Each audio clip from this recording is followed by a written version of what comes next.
Je me rappelle en premier, j'étais pas une très bonne élève. Je revenais à la maison, je sais qu'avant c'était A, B, C, D en primaire.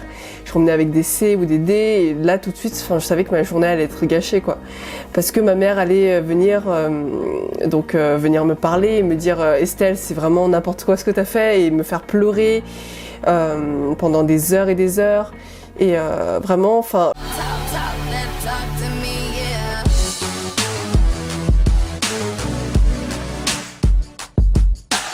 Oh hey, how you doing? Comment ça va? Bienvenue au Woman Talk That Talk, discussion entre femmes.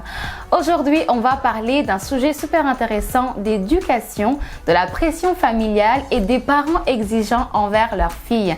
Je vais avoir cette discussion avec Estelle, une jeune femme super intéressante avec plein de choses à dire. Elle est aussi un des membres du réseau Sororasi, un réseau d'entraide de femmes et de minorités de genre asiatique.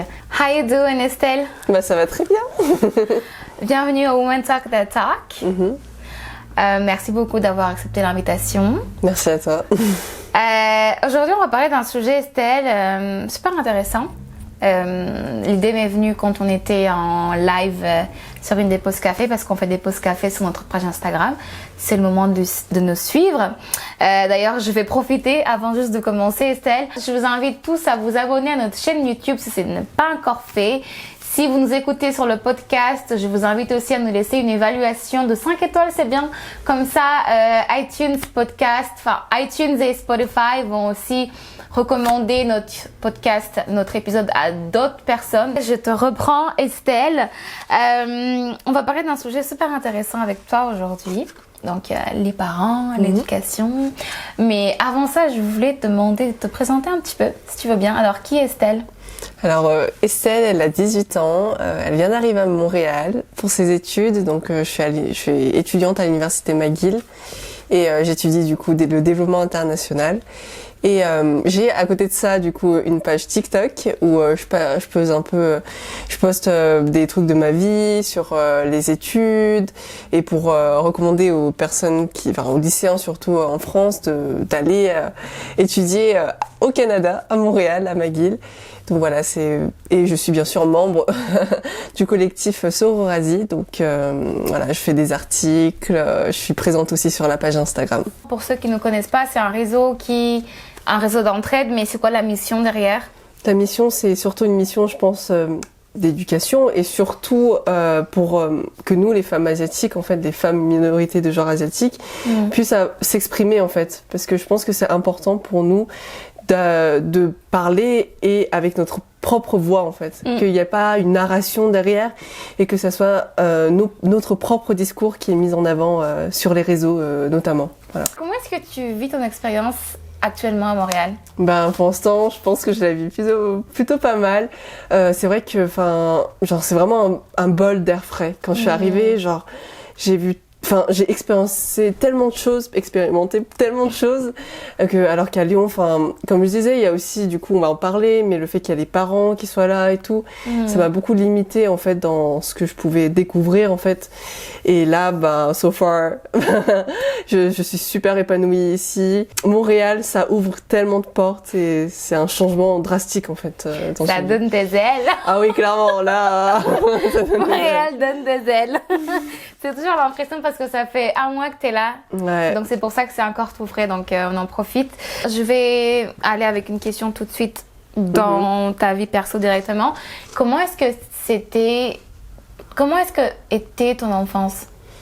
Alors mon enfance, personnellement en fait, j'avais une enfance plutôt heureuse, je vais dire. J'ai pas eu une enfance très compliquée, même si bien sûr j'ai eu l'éducation de mes parents, qui est une éducation, on va dire, ça n'existe pas une éducation chinoise, je pense, mais très confucéenne, Confucius, donc il faut respecter les parents. Les parents sont la voie de la sagesse, quoi.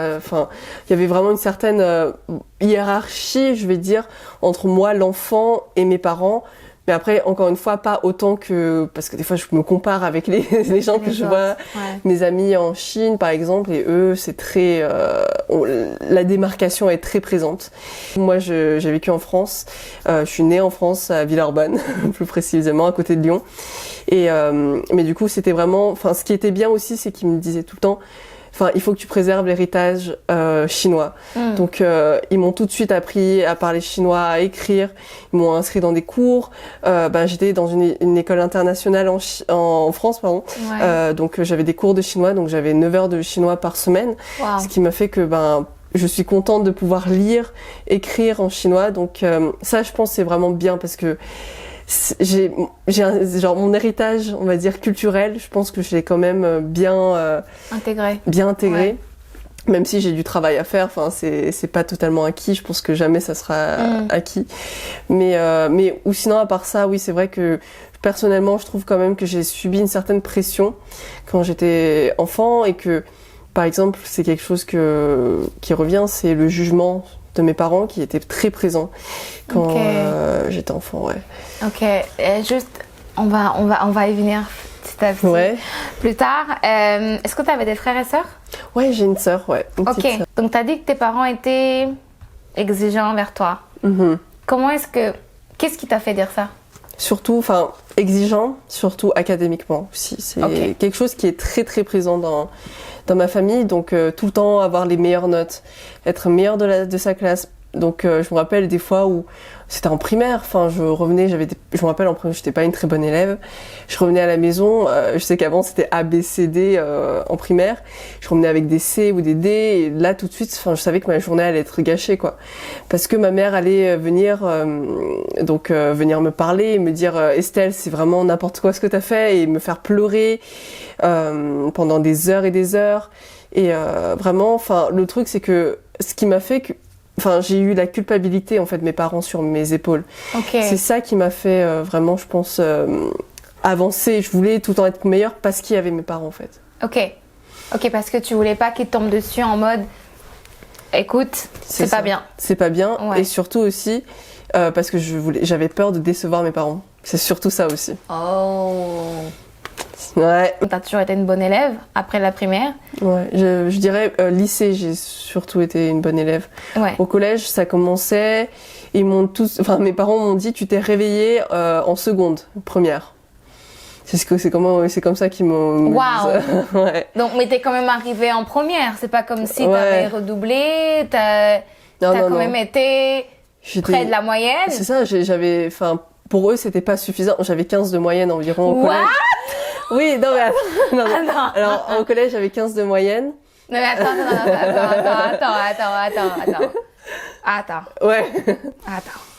Moi je te voyais. Quand tu me disais genre je me suis réveillée au lycée, je te voyais à 12 de moyenne, 11 de moyenne en mode j'y vais tranquillou juste pour avoir la moyenne. Mais t'avais quand même 15, elle avait quand même 15 de moyenne là. Et en première, c'est là où j'ai commencé à avoir 17, 16 de moyenne. C'est là que c'est pour ça ils m'ont dit tu t'es réveillée en première. Waouh. Mais tes parents, est-ce que c'est des personnes qui sont intellectuelles de base? Donc mon père il a fait un doctorat en fait en France. Ma mère elle est aussi diplômée en ingénierie, un master en France. Donc bien sûr, et mon père il est diplômé de la meilleure université en Chine, ce qui fait que j'ai beaucoup de pression en fait de mes deux parents. D'accord, t'as l'impression qu'ils s'attendent de toi à ce que tu sois à cette même hauteur en fait. C'est ça. Et je me dis tout le temps, est-ce que un jour je pourrais vraiment arriver à l'auteur de mon père académiquement? Parce que pour moi c'est quand même quelqu'un qui a toujours réussi en fait dans sa vie, même si maintenant du coup, après c'est quelque chose. Ma mère du coup elle est chef d'entreprise et elle emploie mon père du coup. Donc c'est pour ça que je me dis est-ce qu'un jour j'arriverai au même niveau que ma mère? Et ça c'est tout le temps parce qu'en fait tout le temps l'idée de surpasser tes parents en fait. D'accord, mais est-ce que c'est ce que tu veux finalement? Finalement je pense que je sais pas en vrai, parce qu'on a tellement des chemins différents. Moi, je suis vraiment présente dans tout ce qui est activisme, dans tout ce qui est aussi, moi, pas du tout ingénierie. Moi, je suis développement international, donc c'est plus j'écris des rédactions et des sciences politiques, etc. Mais, je sais, c'est quelque chose qui me taraude dans mon esprit. Et bon, pour l'instant, je pense que j'ai quand même de la marge pour réfléchir Pour par rapport à arriver ça. à là, ouais. Ouais. Tu commences l'université. Mais est-ce que pour la choisir, même celle-là que tu as pris à Montréal, est-ce que c'était en partie leur choix ou ça venait de toi? Ça, c'est quelque chose qui est bien, je trouve. C'est vraiment quelque chose, enfin, moi, que je voulais. Donc, moi, de base, je suis pas trop scientifique, donc ils l'ont très vite vu. Et ils m'ont dit, si t'es pas scientifique, fais ce que tu veux, mais il faut que tu sois dans les premières. Wow. C'était vraiment dans leur esprit, je pense, c'était vraiment ça. Une fois, je me rappelle, j'étais à table avec mon père, il était là. Tu sais, un jour, en fait, tu peux, au moins, sois ministre en France. Au moins, wow. C'est quelque chose déjà trop demandé pour moi. Wow. Oui, pour moi, mon père, c'était vraiment. Ah, mais ça rigole pas chez toi. Hein. Ah non, ça rigole pas. Clairement. Mais Wow. Oui, c'est. Mais d'un côté aussi, c'est qu'il croit en toi, en fait. Il sait que tu as les capacités pour arriver à ce poste-là. Peut-être, oui. Je pense, oui.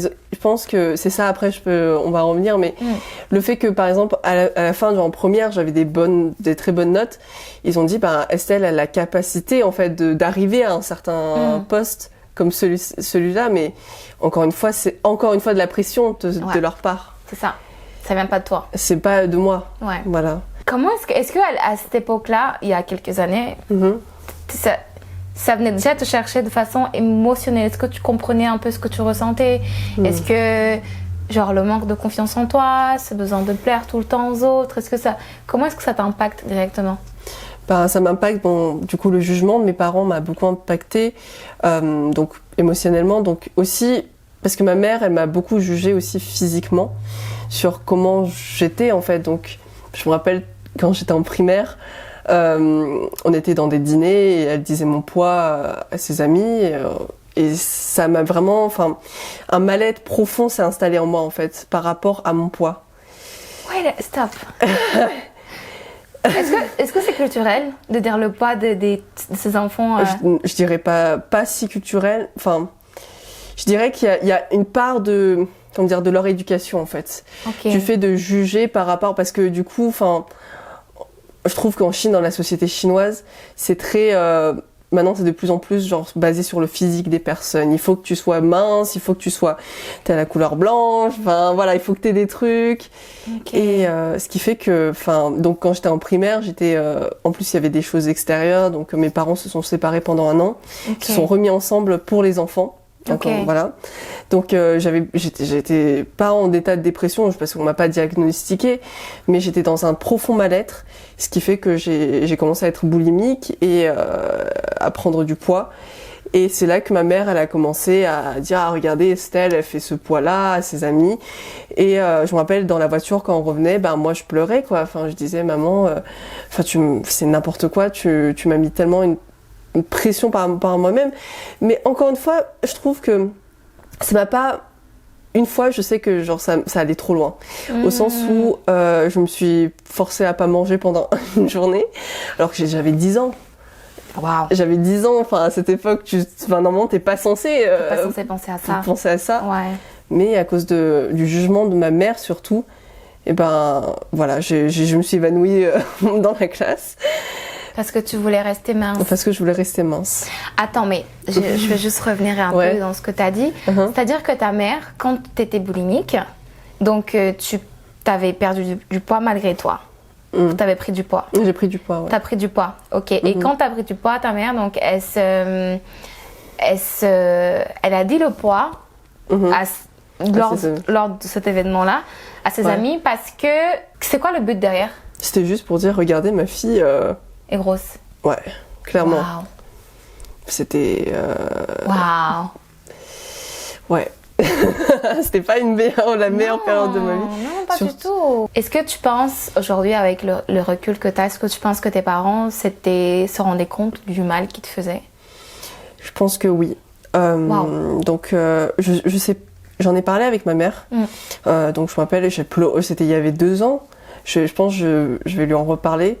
Mais elle avait un certain déni par rapport à ça. Elle me disait, non, mais n'importe quoi, j'étais pas aussi agressive, tu exagères, Estelle. Mais je pense que de plus en plus, comme en plus je grandis, je deviens une adulte, ils prennent ce que je dis au sérieux. Au sérieux, ouais. Et en même temps, et moi aussi en tant que j'ai une autre perspective sur mes parents. J'ai la perspective de dire, en fait, c'est des humains eux aussi. Ils ont des défauts et c'est plus des personnes que je voyais comme incroyables, qui étaient supérieures à moi en fait. Ok. Aujourd'hui, tu arrives à les voir comme des simples humains. Voilà. Ouais. C'est clairement ça. Il faut prendre du recul en fait par rapport à ses parents et c'est ça qui m'a fait aussi prendre de la distance par rapport à eux. Okay. Et le fait de venir à Montréal, ça m'a pris encore plus de distance par rapport à eux. On va revenir à ta vie de Montréalaise maintenant et ta vie lyonnaise. Ouais.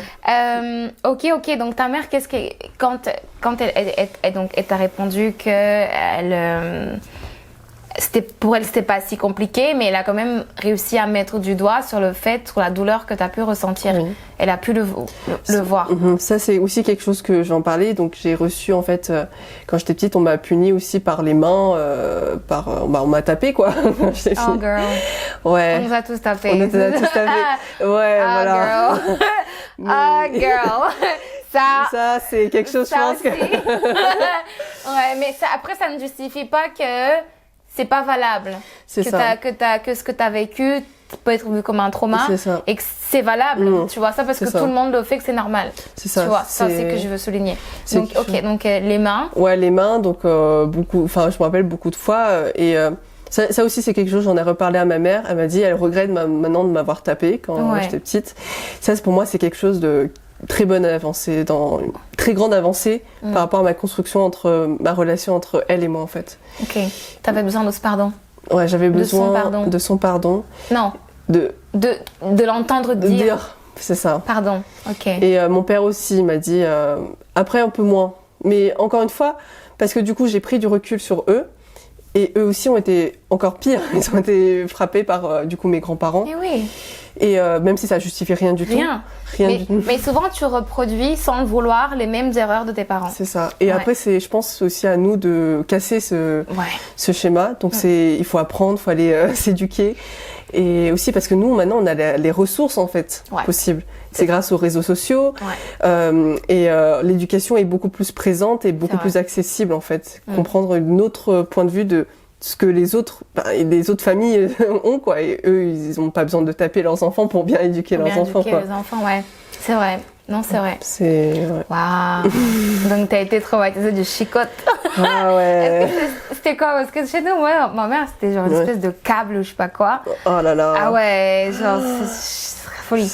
Ouais. Parfois, mais ma mère, c'est un truc de ouf, tu vois. Ouais. Mais vraiment un truc de fou. Mais toi, mais je sais que je m'en souviens du câble. Toi, le câble ou la ceinture? Toi, c'était mon père, la ceinture. La ceinture. En fait, mes parents. Non, ma mère, ceinture. Et toi, c'était quoi? Moi, en vrai, c'était les mains où ils me lançaient des objets. En vrai, c'est tellement drôle. Ça aussi. C'est les chaussons dans les langues. Traditionnel. Mais non, mon père, c'était aussi très à la main. Donc, mais pour eux, c'était normal. Encore une fois, ils voyaient pas le mal. Le mal de frapper une petite fessée. C'est pas une petite fessée, c'était... Ouais, moi c'était une série de fessées. C'est ça, une série de fessées. Ouais. Et aussi d'autres pincées aussi. Une pincée aussi. Mais tu faisais quoi? Moi quand t'as cet âge-là, t'es là. Tu vis ta vie d'enfant, quoi. Tu vis ta vie d'enfant et en même temps tu te dis est-ce que ils ont raison peut-être. Ils ont raison de me taper. Peut-être que ce que j'ai fait, c'est vraiment c'est légitime en fait. Parce que eux, encore une fois, ils ont cette légitimité. De l'autorité et de me taper, quoi. Donc, en fait, c'est le seul langage qu'ils connaissent de punition. C'est ça. Ouais. C'est ça, et aussi, bien sûr, psychologique. Donc, encore une fois, la culpabilisation. Ça, c'est vraiment quelque chose que j'ai vécu, la culpabilisation de mes parents et la peur de décevoir mes parents. C'est vraiment quelque chose... Et ce qui m'a fait, je pense que... Après, je suis une personne je m'adapte beaucoup aux gens. Donc, ce qui m'a fait que, cette éducation, ça m'a pas, j'ai des traumatismes par rapport à ça, mais j'arrive à prendre du recul parce que je me suis adaptée, en fait. Ça a marché, entre guillemets. Okay. Parce que, du coup, j'ai eu des bonnes notes avec ça. Et aussi, peut-être, je sais pas si c'est vraiment grâce à eux qui a fait que j'ai eu un déclenchement pendant le lycée parce qu'ils ont arrêté de me taper un moment parce que, j'espère. Je sais plus trop, en vrai, j'ai pas le souvenir de quand ils m'ont arrêté. Ouais, c'était vers l'adolescence. C'est ça, quand tu commences à rentrer à l'adolescence, ils arrêtent parce que en plus tu prends aussi de la force. Ouais. Et surtout que moi je suis plus grande qu'eux maintenant, donc là, là, c'est ça. Donc, non, t'as pas les parents.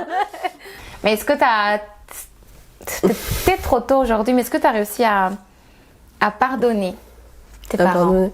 Ou c'est un chemin, c'est un cheminement que tu fais? C'est en cours? Je pense que c'est en cours, mais je pense que j'arriverai à les pardonner. Ok. Parce que encore une fois, je pense que j'arrive à prendre la distance maintenant. Et c'est une distance, c'est grâce aussi à cette distance du coup physique, mais aussi psychologique. C'est de se dire, avec l'expérience de l'activisme et tout, je pense que c'est aussi cette notion de compassion, d'empathie avec mes parents qui s'est forgée en fait en moi. Je pense que j'arriverai à les pardonner. Ouais. Nice, je te le souhaite. Ouais. Moi, je suis en cheminement, et j'ai 28 ans. Ouais. So you have time. Ouais. Je sais pas si j'avais un petit frère ou un grand frère, si ça aurait été différent. Peut-être que oui, je pense que oui. Mais en tout cas, je vois la différence. Le fait déjà que je sois l'aînée en fait de la famille, déjà il y a une différence. Parce que ma sœur en fait, du coup, elle me voit comment j'évolue et en fait mes parents ils ont une attente même plus pour ma sœur que pour moi. Waouh. Donc est-ce qu'ils sont en train de répéter la même chose avec toi, les mêmes stress, la même façon de faire ou? Je pense que oui, un peu, et en même temps. Du coup, comme moi, je sais, j'ai expérimenté ça, j'essaye de les raisonner. Je dis, non, Jade, du coup, ma sœur passe, Jade, elle est en 3e, elle passe le brevet. Je dis, Jade, elle sait quand elle a une mauvaise note, elle est consciente, quoi. Vous avez pas besoin de lui donner une pression psychologique par rapport à ça. Et moi, j'essaye de la protéger. Je me rappelle quand elle était en collège, en 6e, mon père allait venir au Mans sur elle et je l'ai protégée, je l'ai défendue parce que je lui ai dit je veux pas qu'elle subisse la même chose. Et je me rappelle que j'ai pleuré toute la journée en classe parce que du coup ce trauma est revenu en fait. Wow. Et je me disais j'ai envie de défendre ma sœur. J'ai envie parce que je l'aime et que j'ai pas envie qu'elle revive la même chose que moi. Chose que toi. Donc les attentes je pense que les attentes sont fortes, hautes pour ma sœur, mais j'arrive à à dire prenez du temps avec elle, surtout qu'elle va pas du tout, elle a pas du tout le même profil que moi, quoi. Elle est plus scientifique en plus, donc. Ok. Voilà. Encore une fois, on peut en parler. C'est le fait qu'il y a une certaine distance quand même avec mes parents, que je sais pas vraiment ce qu'ils pensent aussi. Ouais. Cette absence émotionnelle. Ouais. Ils sont pas disponibles. Ils sont là financièrement pour te rappeler ce qui va bien, ce qui ne va pas, mais vraiment pour dire, pour exprimer, pour communiquer. Tu sens qu'il y a un manque. Surtout, je dirais émotionnellement, ils sont quand même là. Je dirais qu'on est quand même très tactile. Après, c'est quelque chose. Moi, j'ai toujours aimé faire des câlins à ma sœur, à ma mère, à mon père. Mais je dirais qu'il y a certains sujets qui restent très éloignés, surtout par rapport à la famille. Et par rapport à tout ce qui est amourette ou romantique ou genre même sur l'éducation sexuelle, je pense qu'ils ont presque rien appris par rapport à ça en fait. Par exemple, je me rappelle la première fois que j'ai entendu parler du clitoris, du vagin, c'était quand j'avais 14 ans, 15 ans quoi. Ça va, et là ils ont entendu ça à 18 ans. De 18 ans, là, clairement, quand ils sont arrivés à l'université. Ils ont découvert, c'est juste que c'est la première fois que je me suis dit, on a un organe spécialement pour le plaisir féminin quoi. Genre. À 14 ans, donc t'étais quand même déjà assez intéressée sur le sujet. Surtout que ça c'est quelque chose je suis vraiment reconnaissante pour eux, c'est qu'ils m'ont mis dans une école internationale, donc du CP jusqu'en terminale, ce qui fait que c'est une école très ouverte en fait. Donc que ce soit au niveau culturel, mais aussi open sur plein de sujets, sur tout ce qui est orientation sexuelle. Donc on avait un groupe groupe d'entraide pour les personnes qui sont issues de la communauté LGBTQ+. On est vraiment très ouvert par rapport à ce sujet. Et donc c'est pour ça aussi que j'avais les ressources pour apprendre par rapport à ça, parce que j'étais dans un environnement bien en fait. Ouvert, ouais. Nice. Quelles sont les choses que tu faisais pas à Lyon et que tu fais depuis que tu es ici à Montréal parce que tes parents ne sont pas là? Du coup, au terme de romantique, vie sexuelle, elle est là, elle est plus présente ici. On se lâche. Non, mais c'est genre... Mais tes parents ne t'auraient pas empêché d'avoir des rapports sexuels en France. Non, ils m'auraient pas obligé. Mais encore une fois, c'est moi, psychologiquement, qui me met la barrière. Ouais. Parce que pour eux, même des fois, ils me disent, bah, tu sais, Estelle, tu peux avoir un petit copain. C'est vrai? Oui, ils me disent, Estelle, tu peux faire ça. Mais encore une fois, parce qu'ils m'ont mis ça, le fait que cette distinction entre eux et moi, moi, psychologiquement, j'arrivais pas à avancer, à passer le cap, quoi, par rapport à ça. Ouais. Ils n'ont pas non plus d'attente, genre, faut que tu épouses un Chinois, faut que tu épouses un... La question qui fâche. Pour mes parents, je dirais que ce serait pas pour eux, un blanc, ça leur dérangerait pas. Un asiatique, ça leur dérangerait pas. Mais pour eux, ils s'imagineraient jamais que je ramène genre une personne noire. Pourquoi? Une personne arabe. Je comprends pas. Moi non plus, je comprends pas parce que. Je ne comprends pas. Mais non, alors que. Je sais d'où ça vient. Parce que encore une fois, je pense qu'il y a aussi du racisme internalisé. Intériorisé, oui, en eux, et ils disent enfin surtout mon père, parce que ma mère en vrai, c'est elle la plus open dans mon histoire quand même. Okay. Pour mon père, elle dit par exemple la culture est différente. Au contraire, moi je trouve que la culture asiatique, ça se rapproche beaucoup. Les coups de babouche là. Ouais. Tu vas pas chez les blancs ça. Ah oui, mais parce que je pense que voilà, c'est ce racisme intériorisé qui est là. Et donc pour eux c'est impensable que je peux ramener une autre personne parce que aussi je pense qu'il y a cette idée que si je ramène quelqu'un, c'est un peu comme le trophée, tu vois. Si je ramène une personne blanche qui est un peu dans bien haut placé, c'est ça, bah ce serait un peu comme un waouh quoi, genre pour eux. Alors que pour moi, si tu ramènes un noir qui est haut placé aussi, bah voilà, pour eux c'est non. Je pense que pour eux c'est plus compliqué de juste parce qu'il a le teint comme moi. C'est fou quand moi même. Ça me saoule. Vraiment, c'est incroyable, c'est-à-dire que un blanc qui va être, on va dire, ministre. Ouais. Et tu ramènes un noir qui est ministre aussi. Bah pour eux, ils vont dire le blanc. Le fait qu'il soit noir, ça le descend vraiment du rang des hauts qualifiés. Ouais. Je pense que dans leur esprit, ouais. C'est triste. C'est triste. Tu passes à côté d'un homme magnifique. Bah oui. Quand même qui fait de vraies choses. C'est ça, genre une personne, je pense, racisée n'a pas, enfin, c'est pas sur la base d'où il vient que je vais me mettre avec une personne, quoi. Et ça, mais de toute façon, maintenant, ils m'ont dit, fais ce que tu veux, Estelle. Maintenant que t'as 18 ans. leur montrer que tu fais ce que t'as envie de faire. Ouais, c'est ça. Ouais. Donc, clairement, que j'ai rien à perdre, que maintenant, en plus, que je suis adulte. Voilà quoi, donc de toute façon ils m'ont toujours dit quand j'étais petite, tant que t'as pas 18 ans tu peux pas faire ça. Maintenant que j'ai 18 ans je fais ce que je veux, donc non mais vraiment. Je fais le même quoi ma mère. Si tu devais être précise en fait, quelles sont les conséquences que cela t'a causé dans ta vie du fait d'avoir des parents exigeants avec des attentes très hautes par rapport à ce que toi tu veux finalement, et la deuxième, est-ce que en quelque sorte le fait qu'ils soient aussi exigeant, aussi dur envers toi, aussi sévère, est-ce que ça t'a aidé? Est-ce que tu as des côtés positifs à ça? Alors déjà, ce qui m'a beaucoup impacté, je pense, c'est le fait que je sois pas perfectionniste en fait. J'ai besoin quand même que les choses soient bien d'une certaine manière, surtout au niveau académique. Okay. Ce qui fait que j'ai beaucoup de pression maintenant sur moi-même. Maintenant, l'université, tu travailles pour toi-même, quoi, parce que tu gagnes, ce sera ta vie, quoi, c'est ton futur. C'est ton choix. Mais ce qui fait que j'ai beaucoup d'attentes universitaires, j'ai beaucoup d'attentes professionnelles, et ça a des côtés avantageux, bien sûr. Donc, ce qui fait que j'ai besoin de les passer à chaque fois. Mais en même temps, c'est de la pression psychologique qui est tout le temps là, qui des fois qui me quitte pas et qui dès que par exemple j'ai une note assez moyenne, je vais descendre très bas. Ça je l'ai expérimenté aussi au lycée. Mais c'est vrai que on est vraiment victime de ça. Faut pas croire qu'on a voulu être comme ça, que voilà, c'est un choix. Enfin moi je suis victime de ce que mes parents m'ont appris en fait. Mais après ça avance bien, c'est pas quelque chose non plus de très néfaste. Bon, du coup tu veux tout le temps te dépasser, mais c'est vrai que psychologiquement des fois c'est fatigant. De tout le temps vouloir plus, être la meilleure tout le temps. Et si tu devais dire quelque chose à tes parents aujourd'hui, genre qu'est-ce que tu leur dirais?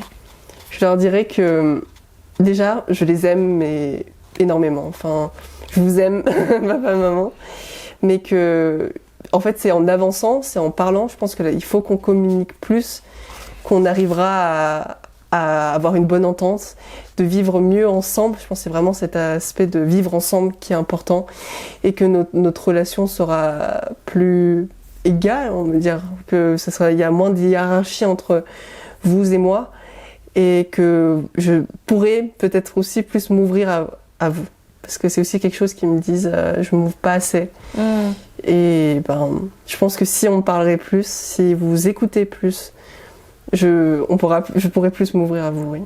Waouh, c'est super, super, super inspirant. Mais finalement, malgré toute cette éducation, cette enfance un peu compliquée que tu as eue, mais tu fais quand même des choix qui te plaisent aujourd'hui. Oui, et ça, ils m'ont laissé le choix. Ça, c'est quelque chose que je serais vraiment reconnaissante parce que je vois encore une fois, je me compare un peu avec les personnes qui étaient dans ma classe de chinoise et qui ont des parents chinois. Eux, ils n'ont pas laissé leur choix vraiment à leurs enfants. Tu feras prépa, par exemple, prépa scientifique, c'est tout. Mais moi, ouais. Et peut-être aussi parce que je suis une fille, ça encore... ouais. Peut-être que tu aurais été un garçon et tu n'aurais pas laissé autant de liberté de choisir ce que tu veux faire. C'est ça. Finalement, tu prends ça pour une force. Voilà. Ce qui t'aurait été frustré si jamais tu te disais non, va pas à Montréal, reste ici, va faire une prépa. Et... Ouais. Waouh. Moi, ce que je retiens de ça, c'est que tu n'as pas laissé ça atteindre ton mental, ta vie d'adolescente quand même, tu la vis. Peut-être tu as commencé à vivre à Montréal. Ouais. J'espère qu'à ton retour, tu vas continuer quand même parce qu'elle va rentrer. Très rapidement, c'est vraiment très rapidement, ça n'a rien à voir avec le sujet d'aujourd'hui. Je voulais, tu sais, parce qu'on est en pleine Covid toujours, hein, là, cette pandémie n'a pas l'air de s'arrêter, même si on a grand espoir que ça sera bientôt la fin. J'espère. Il y a ce mouvement de Asian Hate, donc la haine envers les personnes asiatiques. Je voulais juste très rapidement nous dire, toi, ce que tu en penses et quel serait ton message par rapport à ça. Parce que c'est important quand même d'en parler, tu es une personne asiatique, c'est une opportunité de mettre le point à chaque fois qu'on peut. C'est ça. Déjà, je pense que c'est un truc qui est important de le dire, c'est qu'on parle beaucoup de chiffres sur le racisme, qu'on parle beaucoup de faits, qu'il y a eu cet attentat à Atlanta, donc il y a eu 8 personnes qui sont mortes, dont 6 femmes asiatiques, mais on ne dit pas vraiment les sentiments, l'impact psychologique que ça a sur la communauté en elle-même. Et vraiment, je me rappelle donc juste après le premier confinement, je suis sortie dans la rue et c'est la première fois où je recevais une vague de haine raciste, d'insultes dans les lieux publics. Et il y avait vraiment eu un impact tellement psychologique sur moi que j'ai dû voir une psychologue par rapport à ça. Et donc moi, je pense que ce que j'ai à dire, c'est vraiment vos sentiments sont légitimes. Vous avez le droit d'en parler. Et c'est important d'en parler. Il faut ressentir, moi j'avais ressenti de la peur et c'est normal de ressentir de la peur, de la tristesse. Et c'est des sentiments qu'il faut les dire et qu'il faut les exprimer. Et que la haine envers les Asiatiques, c'est aussi quelque chose qui est tellement banalisé et qu'il a fallu que 8 personnes meurent pour qu'on en parle. C'est fou, hein. C'est la même chose pour Black Lives Matter. Il a fallu que George Floyd soit filmé pour que le racisme envers les personnes noires soit légitimé. Donc on en a marre en fait de vous donner des preuves, des faits, et que nos sentiments sont des preuves, sont des faits et qu'ils sont légitimes. Dernière partie de cette émission, qui c'est un petit en fait après une discussion aussi intense qu'on vient d'avoir. Voilà. On se détend un petit peu là. Et donc c'est un petit jeu rapide, genre t'as 3 petites catégories, donc t'as un cœur, t'as une étoile et t'as un smiley normalement. Et tu pioches un de chaque et tu lis ce qui est dessus. Et tu réponds. Argent ou amour? Au début, je dirais il y a un an, je dirais argent. Mais de plus en plus, maintenant que je vis ici, je dirais amour. C'est vrai? Clairement, ouais. Ouais. Non, je savais pas dire, c'est pas à moi de dire. Tu peux poser de côté, tu prends T'avais pris un cœur? Ouais, j'ai pris un cœur, donc je prends une étoile là. Ouais. Si mon ex était un personnage d'une série américaine, ça serait... Qu'est-ce que ça serait?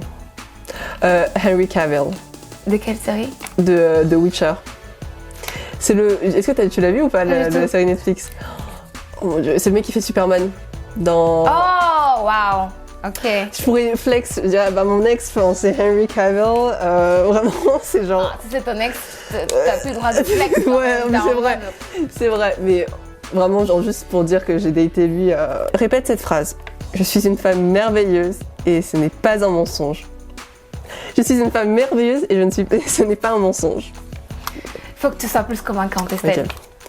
Je suis une femme merveilleuse et ce n'est pas un mensonge. Love it. Est-ce que tu le crois? Hein? Est-ce que tu le crois? Ouais. Je pense que là, après cette conversation et même sur quand je prends de la distance sur ce que j'ai vécu, ouais. Hey, j'aime ça, j'aime ça, j'aime ça, j'aime ça. Merci en tout cas d'avoir partagé ton histoire aujourd'hui avec nous, Estelle. Ça a été un plaisir de t'avoir parmi nous. Donc nous, on arrive à la fin de cet épisode. Si vous avez aimé l'épisode, abonnez-vous à notre chaîne YouTube. Partagez cette vidéo, je sais que ça va en parler, même pas que aux personnes asiatiques, mais aussi dans toute communauté, on peut avoir des parents qui soient aussi exigeants avec des histoires même assez similaires. Donc partagez si l'histoire vous a touché. Dites-nous dans les commentaires, est-ce que vous avez été concerné par une histoire similaire? Comment était avec vos parents? Comment est-ce que vous avez réagi à ça? Comment ça va votre vie maintenant surtout, et aussi donc si vous nous écoutez sur le podcast, laissez-nous une belle évaluation pour encourager cet épisode et faire en sorte à ce qu'il soit recommandé à un plus grand nombre de personnes. J'arrête de parler, on se retrouve dans le prochain épisode. Merci encore une fois Estelle, Merci, ça a été un plaisir. Comment tu te sens? Très bien, vraiment soulagée et tout est sorti? Ouais, tout est sorti. Cool. À la prochaine. Merci. Salut.